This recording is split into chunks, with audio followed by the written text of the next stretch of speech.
নাই, 6 জনে গান বাজায়, 10 জন এসে হলুদ মাখে, শুধু বুঝি মৌলবি দিয়ে কবুল পড়ালে বুঝি মুসলিমের বিয়ে হয়।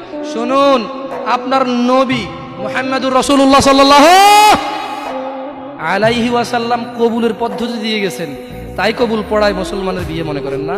কিন্তু বাকি যেগুলো করেন এগুলো কার পদ্ধতি? কার? মিথ্যা কথা বলবেন না। হুজুর ডেকে খুতবা পড়ে কবুল পড়ে বিয়ে কার পদ্ধতি?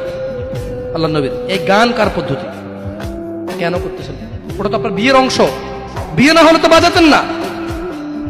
বিয়েকে কেন্দ্র করে যেমন কবুল বলছেন, বিয়েকে কেন্দ্র করে তো গানটা বাজাচ্ছেন। কয়জন নবীর উম্মত আপনি? আপনার নবীর নাম কি? আই এম আস্কিং ইউ, আপনার নবীর নাম কি? আমার নবীর নাম মুহাম্মদ রাসূলুল্লাহ সাল্লাল্লাহু আলাইহি ওয়াসাল্লাম। Who is the messenger of Allah for you? আপনার জন্য আল্লাহর নবী কে? কোন নবীর সুন্নত পালন করলেন গান বাজিয়ে?